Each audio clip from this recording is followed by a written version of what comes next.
மாணவர்கள் அனைவருக்கும் என் இனிய வணக்கம். தொல்காப்பியம் சொல்லதிகாரத்தின் 9வது இயல் எச்சவியல்.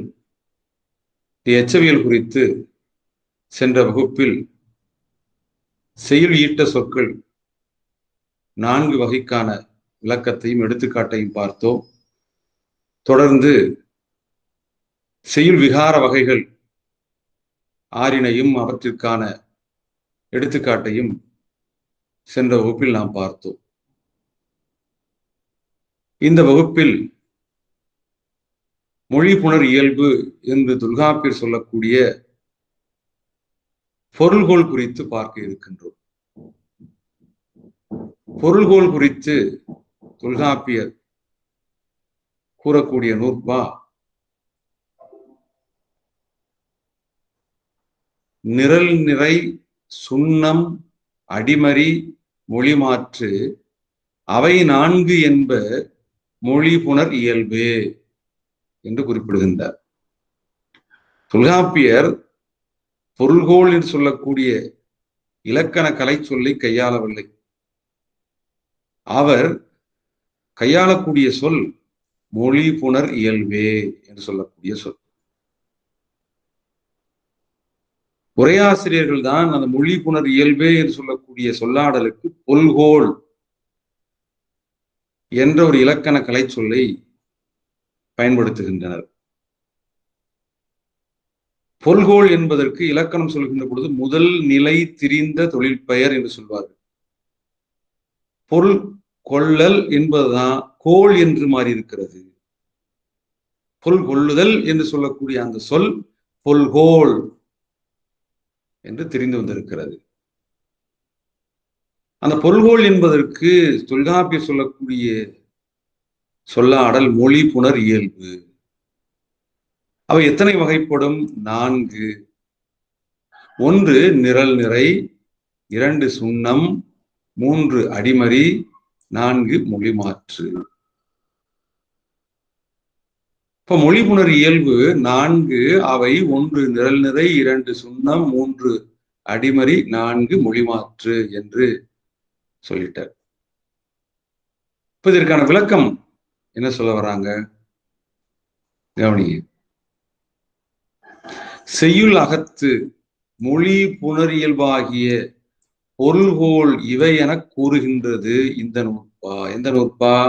நிரல் நிறை சுண்ணம் அடிமறி மொழிமாற்று அவை 4 என்ப மொழி புணர் இயல்பே என்ற நூற்பா செய்யுள் அகத்து மொழி புணர் இயல்பாகிய பொருள்கோள் இவை என கூறுகின்றது.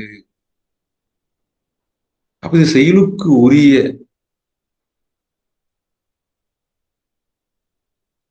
இயல்புனை சொல்லக்கூடிய நூற்பா.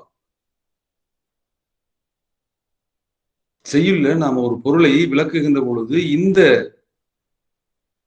மொழி புணர் இயல்பு என்ற இந்த 4 வகை உத்திகள்ல ஏதோ ஒரு உத்தியை பயன்படுத்தி நாம பொருளை விளக்கலாம்.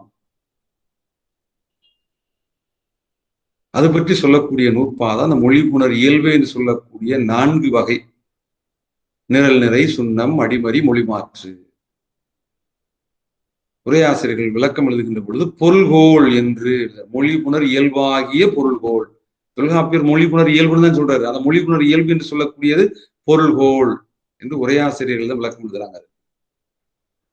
அந்த உரையாசிரியருடைய விளக்கத்தை அடிப்படையாக வைத்துக் கொண்டுதான் நன்னூலாசிரியர் பொருள்கோள் என்ற சொல்லை பயன்படுத்துகிறார். பார்த்துக்கங்க. ஆக மொழி புணர் இயல்பு என்று சொல்லப்படுகின்ற பொருள்கோள்கள் 4. அவை நிரல் நிறை சுண்ணம் அடிமறி மொழிமாற்று என்று தொல்காப்பியர் குறிப்பிடுகின்றார். இவை செய்யுள் அகத்து வரக்கூடிய பொருளை உணர்த்தக்கூடிய ஒரு உத்தி முறை, புலவர்கள் கையாளக்கூடிய உத்தி முறை என்று சொல்லக்கூடிய இந்த 4 வகையை பற்றி தொல்காப்பியர் பின்வருகின்ற நூற்பாக்குள்ள விளக்குகின்றார். 10 எப்படி பாருங்க. அதற்கு இடையில தொல்காப்பியர் 4 வகையாக பொருள்கோளை மொழி புணர் இயல்பு என்று குறிப்பிடுகின்றார். பின்னைய இலக்கண நூலாகிய நன்னூலில் பொருள்கோள் 8 என்று குறிப்பிடுகின்றார். அப்ப இந்த ஒப்பீட்டை நீங்க நல்ல கவனத்துல வச்சுக்கணும். ஏன்னா நன்னூலை நீங்க விரிவா இளங்கலையில படிச்சிருக்கீங்க. அதை நம்ம விரிவா நடத்த தேவையில்லை, சும்மா ஒப்பிட்டு காமிச்சா போதுமானது. அப்ப தொல்காப்பியர் மொழிபுணர் இயல்பா ஆகிய பொல்கோளுடைய வகையாக 4 குறிப்பிடுகின்றார். நன்னூலார் பொல்கோள் வகையாக 8 குறிப்பிடுகின்றார். தொல்காப்பியர் குறித்த பொல்கோள் சுண்ணம் ஒளிய ஏனைய 3உடன் தொல்காப்பியர் குறிப்பிடக்கூடிய மொழிபுணர் இயல்பு ஆகிய 4 வகைகள்ல சுண்ணம் என்பது நீங்க, அது சுண்ணம் ஒழிய. ஏனைய 3உடன், ஏனைய 3 என்னது? அடிமறி, நிரல் நிறை, மொழிமாற்று. அந்த 3ஐயும் சேர்த்து கொண்டு ஆற்று நீர், விற்பூட்டு, தாப்பிசை, அலைமறி பாப்பு, கொண்டுகூட்டு என 5 கூட்டி பொருள்கோள் 8 என்பர் பவணந்தி முனிவர். நல்லா இந்த ஒப்பீடு நினைவில் வைத்துக் கொள்ளணும். பொருள்கோள் பற்றி பல இடங்கள்ல வினாக்கள் கேட்பாங்க. பொருள்கோள் அதனுடைய இயல்பான வடிவம் பொருள்கோள், அதான் பொருள்கோள் என்று வந்திருக்கிறது. பொருள்கோள் பற்றி தொல்காப்பியர் சொல்லக்கூடிய இடம் மொழிபுணர் இயல்பு. அவை 4 என்னென்ன? நிரல் நிறை, சுண்ணம், அடிமறி, மொழிமாற்று. நூற்பாவை நல்ல நினைவில் வைத்துக் கொள்ளுங்க. இந்த நூற்பாவை வைத்துக் கொண்டு கேள்வி கேட்பாங்க. வரிசைப்படுத்துக என்று சொல்லக்கூடிய அடிப்படையில் கேள்வி வரும். அப்ப நூற்பா தெரிஞ்சாதான் நம்ம வரிசைப்படுத்த முடியும், சரியான வரிசையை. நிரல் நிறை, சுண்ணம், அடிமறி, மொழிமாற்று அவை 4 என்ப மொழிபுணர் இயல்பு என்று தொல்காப்பியர் குறிப்பிட நன்னூலார் எப்படி சொல்றாரு பொருள்கோள் பற்றி? ஆற்று நீர், மொழிமாற்று, நிரல் நிறை, விற்பூன், தாப்பிசை, அலைமறி பாப்பு, கொண்டுகூட்டு, அடிமறி மாற்று என பொருள்கோள் 8. தொல்காப்பியர் மொழிபுணர் இயல்பு என்று சொல்கின்றார், நன்னூலார் பொருள்கோள் என்று சொல்கின்றார். அவர் 4 வகை என்று குறிப்பிடுகின்றார், நன்னூலார் 8 வகை என்று குறிப்பிடுகின்றார். அப்ப 2 இலக்கண ஆசிரியருக்கும் பொதுவாக அமைந்த பொருள்கோள் எத்தனைன்னு கேட்டீங்கன்னா 3 தான். தொல்காப்பியருக்கும் நன்னூலாருக்கும் பொதுவாக அமையக்கூடிய பொருள்கோள் எத்தனைன்னா 3 தான். என்னென்னது? நிரல் நிறை, அடிமறி, மொழிமாற்று. சுண்ணம் என்று சொல்லக்கூடிய தொல்காப்பியத்திற்கு உரிய தனித்துவமான பொருள்கள். அதே மாதிரி நன்னூலுக்கே உரிய தனித்துவமான பொருள்கள் 5. என்னென்னது? ஆற்று நீர், விற்பூட்டு, தாப்பிசை, அலைமறி பாப்பு, கொண்டுகூட்டு. அப்ப தொல்காப்பியர் சொல்லிய மொழிமாற்று, நிரல் நிறை, அடிமறி அந்த 3ஓட சேர்த்து ஆற்று நீர் பொருள்கோள், விற்பூட்டு என்பது பூட்டுவில் பொருள்கோள், அடுத்தது தாப்பிசை பொருள்கோள், அடுத்தது அலைமறி பாப்பு பொருள்கோள். அலைமறி பாப்பு என்பது அலைமறி பாம்பு, பாம்பு தான் பாப்பு என்று. இது வழித்தல் விகாரம், பாம்பு என்பது பாப்பு என்று செயலுடைத்து வந்திருக்கிறது. இம் என்பது இப்ப என வல்லெழுத்தாக மாறியது வழித்தல் விகாரத்துக்கு எடுத்துக்காட்டு கொடுக்கலாம் நீங்க. அதை அலைமறி பாப்பு. அடுத்தது கொண்டுகூட்டு. இந்த 5ஐயும் சேர்த்து தொல்காப்பியர் 8 வகையான பொருள்களை குறிப்பிடுகின்றார். இதை நினைவில் வைத்துக் கொள்ளுங்க. நாம இப்ப தொல்காப்பியர் சொல்லக்கூடிய மொழிபுணர் இயல்பாகிய 4 வகை பொருள்கோள் குறித்து பார்க்கலாம். என்னென்னது? நிரல் நிறை, சுண்ணம், அடிமறி, மொழிமாற்று என்ற மொழிபுணர் இயல்பாகிய பொருள்கோள் குறித்து பார்க்கலாம். அந்த ஒவ்வொரு பொருள்கோள் குறித்தும் பின்வருகின்ற நூற்பாக்கள்ல தொல்காப்பியர் விளக்குகின்றார். எப்படி? எவற்றுள் அந்த 4 வகை மொழிபுணர் இயல்பாகிய பொருள்கோள்களுள் நிரல் நிறைதானே வினையினும் பெயரினும் இணையத் தோன்றி சொல்வேறு நிலையை இப்பொருள் வேறு நிலையல் என்று நிரல் நிறை பொருள்கோளுக்கான விளக்கத்தை தருகின்றார். எடுத்துக்காட்டு பாருங்களா. அந்நால் வகை பொருள்கோள்களுள் நிரல் நிறையாவது வினையானும் பெயரானும் ஆராயத் தோன்றி முடிக்கப்படும் சொல் வேறு நிற்ப முடிக்கும் சொல்லாகிய பொருள் வேறு நிற்றலாம் என்று விளக்கம் கொள்கிறார்.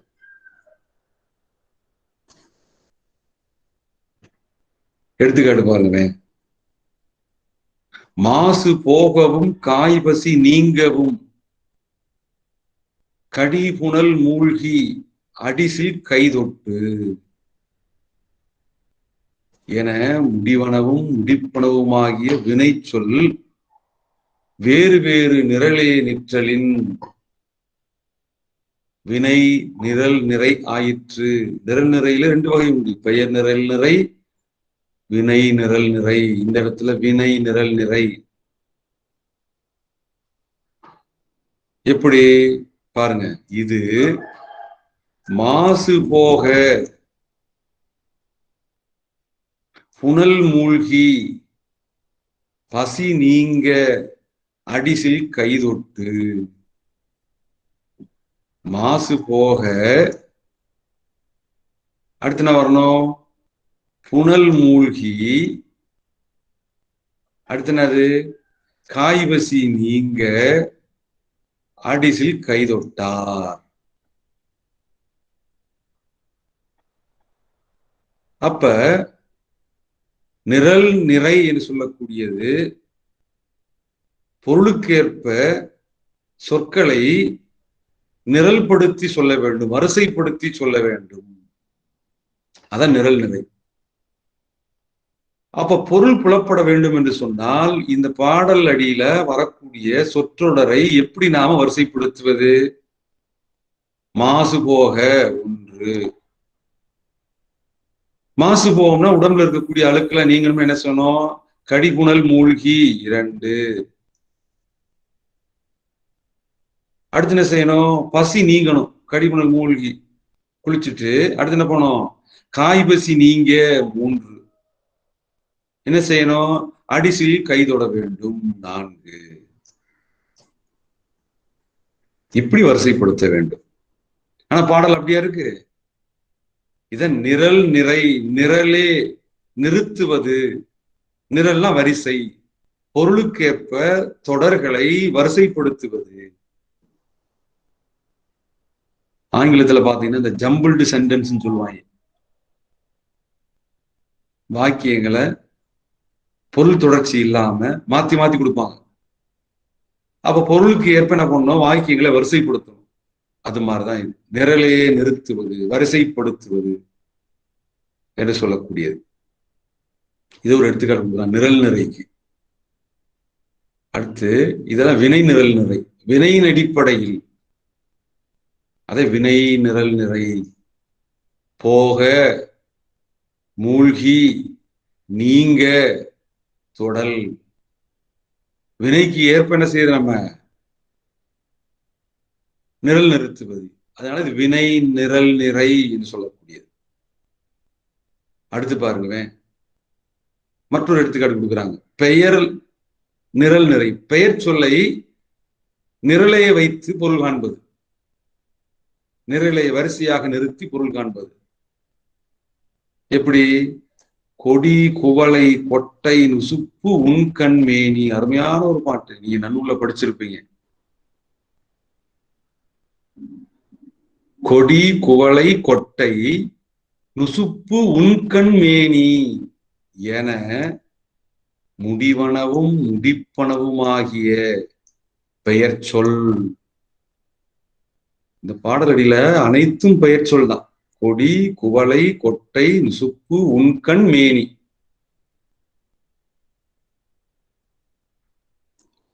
அப்ப இந்த பெயர் சொல் வேறு வேறு நிரலே நிற்றலின். வரிசையா இல்ல, பொருளுக்கு ஏற்ப வரிசையா இல்ல. அதனால இது பெயர் நிரல் நிறையாயிற்று. அப்ப பொருளுக்கு ஏற்ப இந்த பெயர் சொற்களை நிரலே வைத்து நிறுத்தி பொருள் காண வேண்டும். எப்படி பொருளுக்கு ஏற்ப இந்த பாடலில் வரக்கூடிய பெயர் சொற்களை வரிசைப்படுத்துவது? பாருங்க, இது கொடி நுசுப்பு.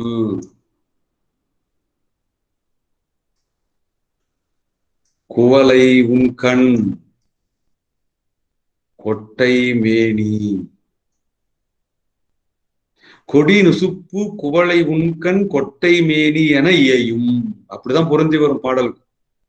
கொடி போன்ற நுசுப்புன இடை, கொடி போன்ற இடையால், குவளை போன்ற உண்ணுகின்ற கண்ணை உடையவள், கொட்டை போன்ற மேனி உடையாள். இப்ப பாடல் அடியில பாருங்க, பொருளுக்கேற்ப பெயர் சொற்கள் வரிசையாக வந்திருக்கின்றனவா என்று பார்த்தா இல்லை. அப்ப பொருளுக்கேற்ப சொற்களை நிரலே நிறுத்தி நாம் பொருள் காண வேண்டும். கொடி, குவளை, கொட்டை, நுசுப்பு, உண்கண்மேனி என்ற பாடலடியில பொருளுக்கேற்ப சொற்களை இடமாற்றி பொருள் கொள்ள வேண்டும், நிரலை நிறுத்தி பொருள் கொள்ள வேண்டும்.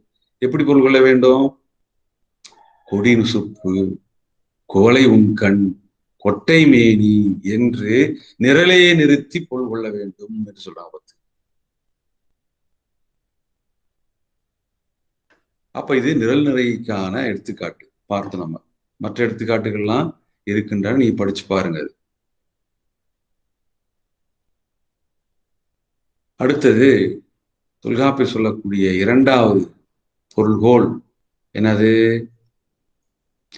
சுண்ணப் பொருள்கோள்.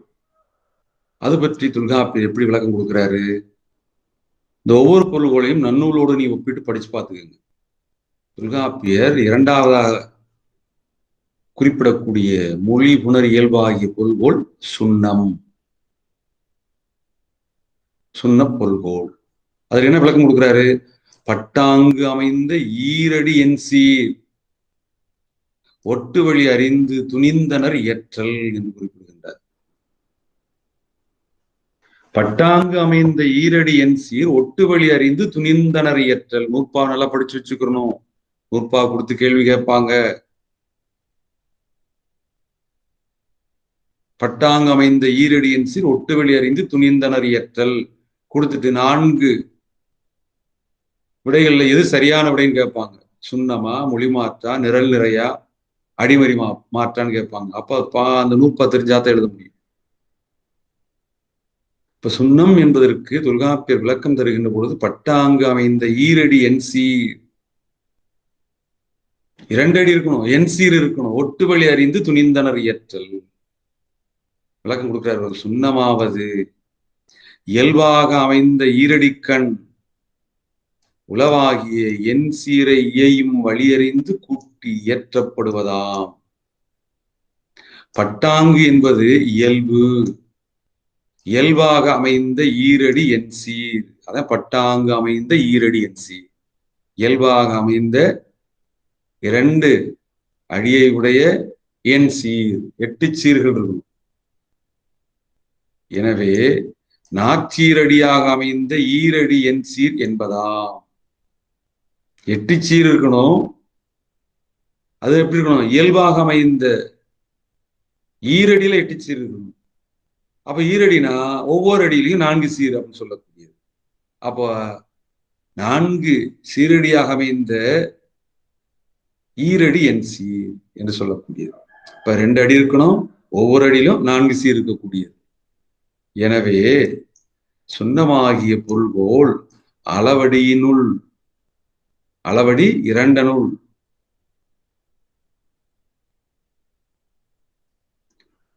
சொல்றார் பார்த்து. சுண்ணமாவது அளவடி 2 அல்லது பிற இடத்து வாராது என்பதாயிற்று. இப்ப சுண்ணம் என்று சொல்லக்கூடியது அளவடியாக அமைந்த 2 அடிகளுக்குள் வரக்கூடியது. அதைத்தான் தொல்காப்பியர் எப்படி சொல்றார்? பட்டாங்கு அமைந்த ஈரடி என் சீர் ஒட்டு வழி அறிந்து துணிந்தனர் இயற்றல் சொல்றார். எடுத்துக்காட்டு பாருங்க. உரையாசிரியர் கொடுக்குறாங்க, சேனாவரியர்.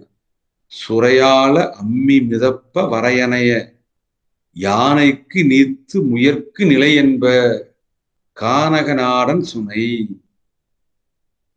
என்புலி என்ற இடத்து என்ற பாடலில் முதல் 2 அடிகளிலும் உள்ள சீர்களை முதல் 2 அடி. முதல் 2 அடியிலும் பார்த்தீங்கன்னா ஒவ்வொரு அடியிலும் 4 சீர்கள். அப்ப 2 அடியும் சேர்த்தோம்னா 8 சீர். அதை பட்டாங்கு அமைந்த ஈரடி என் சீர். இயல்பாக அமைந்த 2 அடி எண் சீர்ல தான் இந்த சுண்ணம் என்று சொல்லக்கூடிய பொருள்கோள் அமைந்து வரும். பிற அடிகளிடத்து வருதல் இல்லை. எடுத்துக்காட்டு சுரையாள அம்மி மிதப்ப வரையணைய யானைக்கு நீத்து முயற்கு நிலை என்ப கானகனாடான் சுனை என்ற பாடல் அடியில முதல் 2 அடியில ஒவ்வொரு அடியிலும் பார்த்தீங்கன்னா 4 சீர்கள் இருக்கின்றன. 2 அடியிலும் பார்த்தோம்னா 8 சீர் உள்ளன. அத முதல் 2 அடியிலும் உள்ள சீர்களை எப்படி பாருங்க, சுரை மிதப்ப, அம்மி ஆள, யானைக்கு நிலை, முயற்கு நீத்து என துணித்து கூட்ட. துணித்துனா துணிவாக பொருள் கூட்ட. தம்முள் எய்ந்தவாறு கண்டுகொள்க. தம்முள் பொருள் எய்ந்தவாறு கண்டுகொள்க. அந்த பாடல் அடியில் இருக்கக்கூடிய சீரின் அடிப்படையில பார்த்தோம்னா பொருள் பொருத்தம் வராது. சுரை ஆள, சுரை நீர்ல ஆளுமா? ஆளாது. அம்மி மிதப்ப, அம்மி என்பது நீர்ல மிதக்குமா? மிதக்காது. அடுத்து யானைக்கு நீத்து, முயற்கு நிலை அப்படின்னு. யானை நீர்ல நீந்துமா? நீந்தாது. முயல் என்பது நீர்ல நிலையாக நிற்குமா? நிற்காது. அப்ப எப்படி நாம துணித்து பொருளுக்கேற்ப சொற்களை கூட்டி பொருள் கொள்ள வேண்டும் என்று சொன்னால், சுரை மிதப்ப, சுரை மிதப்ப, அம்மி ஆள, எப்படி பொருள் கொள்ளும்?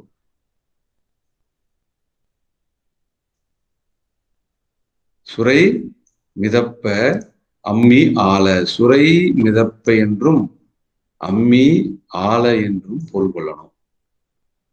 அதே மாதிரி யானை நிலை, முயல் நீத்து. நீத்து என்று சொல்லக்கூடியது விகாரம், செய்யுள் விகாரம். செய்யுள் விகாரத்துல என்ன விகாரம்? நீந்து என்பது நீத்து என்று வந்திருக்கிறது. அப்ப அது வழித்தல் விகாரம். இந்து என்ற மெல்லெழுத்து இத்தி என்ற மெல்லெழுத்தாக விகாரப்பட்டு வந்திருக்கிறது. நீ அந்த விகாரம் பார்க்கணும், பார்க்கலாம் பார்த்துங்க. அப்ப தொல்காப்பியர் மொழிபுணர் இயல்பாக 4 வகைகள்ல சுண்ண பொருள்கள் குறித்து நாம பார்த்தோம். அப்ப சுண்ண பொருள்களுடைய இயல்பு என்ன? பட்டாங்கு அமைந்த ஈரடி என் சீர், ஒட்டு வழி அறிந்து துணிந்தனர் இயற்றல். 2 அடியில ஒவ்வொரு அடியில 4 சீர் இருக்கணும். ஆக மொத்தம் 8 சீர்ல இருக்கக்கூடிய சொற்களை வழி அறிந்து கூட்டி இயற்றப்படுதல் வேண்டும். பொருள் வழி அறிந்து சீர்களை இயைவுபடுத்த வேண்டும் என்று சொல்றார். 10 எடுத்துக்காட்டு சுரையாள அம்மி மிதப்ப வரையணைய யானைக்கு நீத்து முயற்கு நிலை என்ப என்ற பட்டாங்கு அமைந்த ஈரடி என் சீர்ல சுரை மிதப்ப என்றும் அம்மி ஆள என்றும் யானை நிலை என்றும் முயல் நீத்து என்றும் நாம இயைந்து பொருள் கொள்ள வேண்டும் என்று சொல்றார். 10 சுண்ணம் என்ன அர்த்தம்? பொடி என்ற அர்த்தம். 10 அதோட பொருள் கொண்டு முடியும் சொற்கள் சுண்ணம், அத பொடி போல சிதறாய் பறந்து கிடத்தலின் இதனை சுண்ணம் என்றார் ஆசிரியர். சரியா? இப்பொருள்கோள் அருகி அல்லது வாராமையின் இதனை மொழி மாற்றினுள் அடக்கினார் பவனந்தியார். இந்த ஒப்பிட தெரிஞ்சு வச்சுக்கோ. சுண்ண பொருள்கோளை பவனந்தி முனிவர் என்ன வகைக்குள் அடக்கிறாரு? மொழி மாற்றி என்ற பொருள்கோள் வகைக்குள் அடக்குகின்றார்.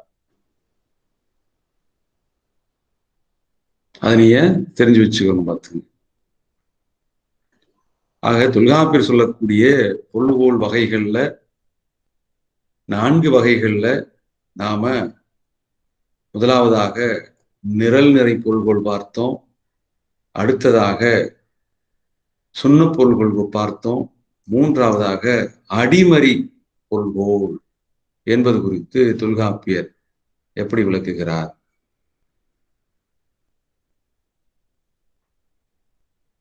பாருங்க.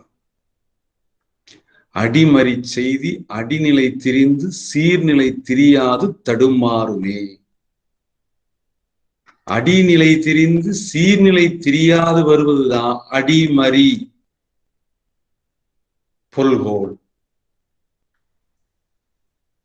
அடிமறி செய்தி அடிநிலை திரிந்து சீர்நிலை திரியாது தடுமாறுமே. அதான் அடிமறி மாற்று பொருள்கோள். அடியை மாற்றிதான் பொருள்கொள்ளுமே ஒழிய ஒவ்வொரு அடியில் இருக்கக்கூடிய சீர் என்று சொல்லக்கூடிய சொற்களை மாற்றக்கூடாது. அதான் அடிமறி மாற்று. அது காரணப்பெயர். அடிகளை மாற்றி பொருள் கொள்ள வேண்டும். பொருளுக்கு ஏற்ப பாடலில் இருக்கக்கூடிய அடிகளை மாற்றி பொருள் கொள்வது. அது அடிமறி செய்யுளாவது சீர் நின்றாங்கு நிற்ப. சீர் நிற்கிற மாதிரியே நிற்கணும், அதை மாற்றக்கூடாது. அடிகள் தத்தம் நிலையில் திரிந்து ஒன்றன் நிலைக்களத்து ஒன்று சென்று நிற்கும். அடிகளை ஒரு பாடலுக்குள்ள எந்த இடத்துல வேணாலும் மாற்றி பொருள் கொண்டா பொருள் மாறாது. அதான் அடிமறி மாற்று பொருள்கோள். அப்ப அடிகளை மாற்றுகின்ற பொழுது அந்த அடிகளுக்குள் இருக்கக்கூடிய சீர்களை மாற்றக்கூடாது. ரொம்ப அடிப்படையான ஒரு இலக்கணம் அடிமறி மாற்று பொருள்கொள்ள. சீர்நிலை தெரியாது, ஆனா எது தெரியும்? அடிநிலை தெரியும். அதுதான் அடிமறி மாற்று பொருள்கோள். எடுத்துக்காட்டு பாருங்க, ரொம்ப எளிமையா புரியும். இப்பொருள்கோள் பெரும்பான்மையும் நாலடி செய்கண் அல்லது வாராது என்பர் சேனாவரையர். பெரும்பான்மையும் நாலடி செய்கண், நாலடி செயல் இடத்து அல்லது வாராது. நாலடி செயல் இடத்து மட்டும்தான் பெரும்பான்மை வரும். நாலடிக்கு மேல வரக்கூடிய செயலிடத்து இது வருவது என்பது அரிது என்று சொல்றார் சேனாவரையர். சொல்லிட்டு சேனாவரையர் தரக்கூடிய எடுத்துக்காட்டைத்தான் வல்லையவாரன் அவர்கள் தன்னுடைய விளக்க உரையில் எழுதுறார்.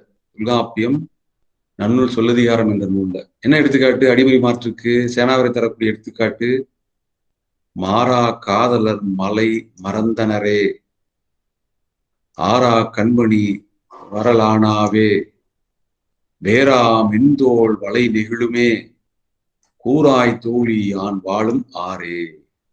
அருமையான ஒரு பாட்டு. அடிமறி மாற்று பொருள்களுக்கு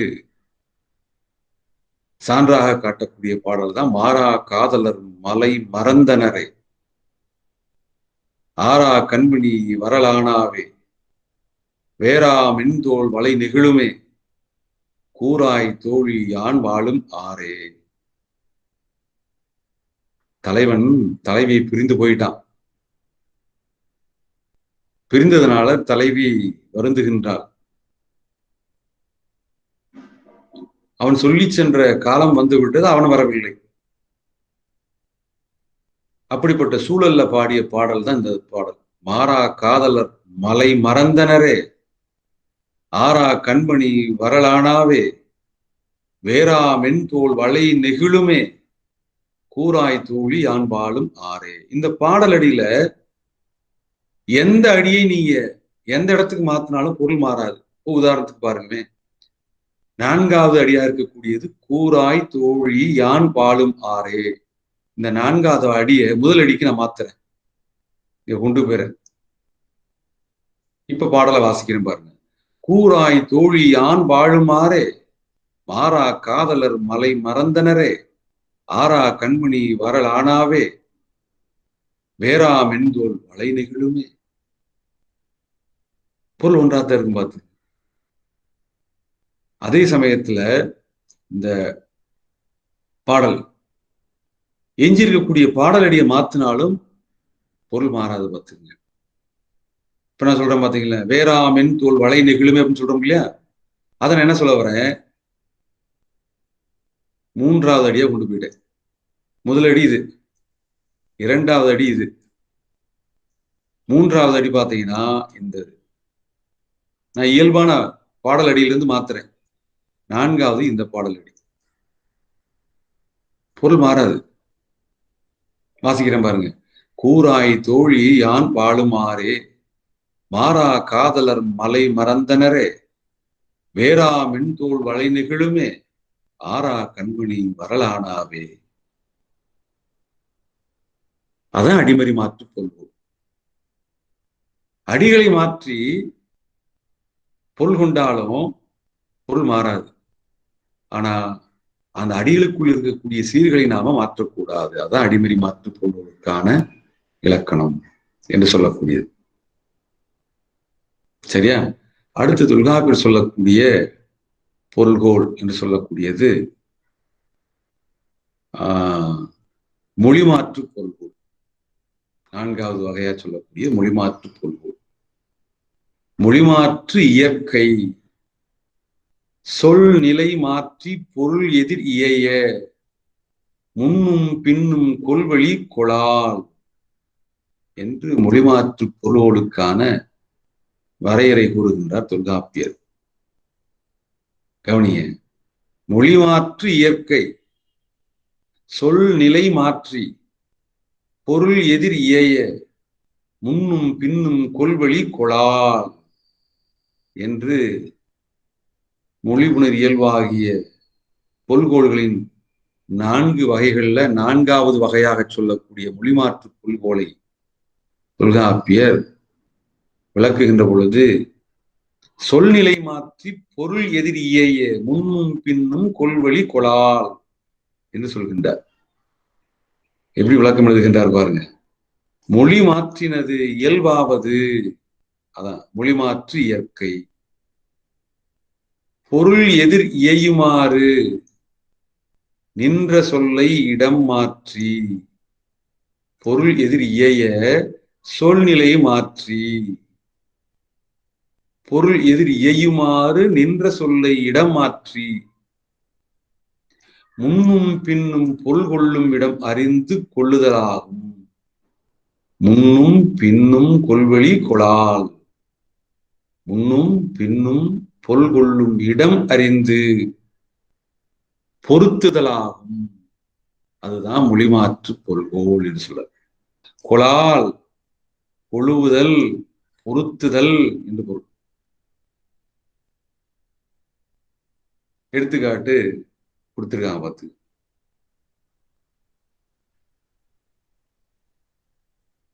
மொழிமாற்று பொருள்கோள் என்று சொல்லக்கூடியதற்கு எடுத்துக்காட்டு பாருங்க. குன்றத்து மேல குவளை குளத்துல செங்கோடு வேரி மலர், செங்கோடு ஏரி மலர் எனவரும் இதனை குன்றத்து மேல குவளை குளத்துல செங்கோடு வேரி மலர் அப்படின்னு சொல்லக்கூடிய பாடலடியில மொழிமாற்று பொருள்கள் அமைந்துள்ளது என்பதற்கு எடுத்துக்காட்டாக குறிப்பிடுகின்றார் கா. வெள்ளைவார்னர் அவர்கள். சொல்லிட்டு இதனை, இந்த பாடலடியை குவளை குளத்துல செங்கோடு வேரி மலர் குன்றத்து மேல என மொழி மாற்றுக சொல்றார். பாடல் எப்படி இருக்கு? குன்றத்து மேல குவளை குளத்துல செங்கோடு வேரி மலர். இது எப்படி மொழி மாற்றி பொருள் கொள்ளணும் சொல்றார் பார்த்துங்க. பொருள் எதிர் இயையுமாறு நின்ற சொல்லை இடமாற்றி முன்னும் பின்னும் பொருள் கொள்ளும் இடம் அறிந்து பொருத்துதல் வேண்டும். எடுத்துக்காட்டு, குன்றத்து மேல குவளை குளத்துல செங்கோடு வேரி மலர். இப்பாடலை, இந்த பாடல் இருக்கக்கூடிய சொற்களை முன்னும் பின்னும் பொருள் கொள்ளும் இடம் அறிந்து பொருத்துதல் வேண்டும். எப்படி பொருத்தணும்? குவளை குளத்துல செங்கோடு வேரி மலர் குன்றத்து மேல, செங்கோடு வேரி மலர் குன்றத்து மேல என மொழி மாற்றுக சொல்லிட்டு சொல்றாரு. சுண்ணத்தோடு இதனிடை வேற்றுமை என்ன எனின், சொன்ன பொருள்கள் பார்த்தோம். அதிலிருந்து இந்த பொருள்கள் என்ன அடிப்படையில வேறுபடுகிறது என்றால், அதன் சுண்ணத்தோடு இதனிடை வேற்றுமை என்ன எனின், சுண்ணம் ஈரடி என் சீருள் அவ்வாறு செய்யப்படும்.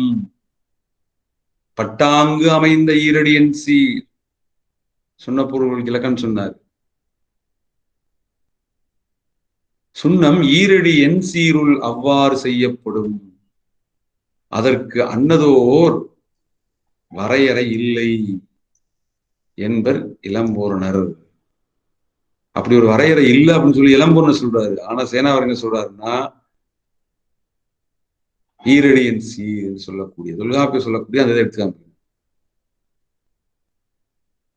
இப்ப இதை நீங்க படிச்சு பாருங்க.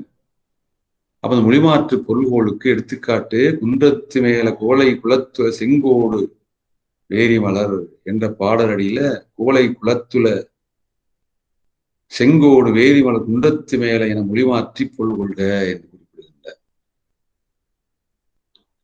இப்ப தொல்காப்பியர் சொல்லக்கூடிய மொழிபுணர் இயல்பாகிய பொருள்கோளின் 4 வகைகள் குறித்து நாம் பார்த்தோம். நிரல் நிறை, சுண்ணம், அடிமறி, மொழிமாற்று, அவை 4 என்ப மொழிபுணர் இயல்பு.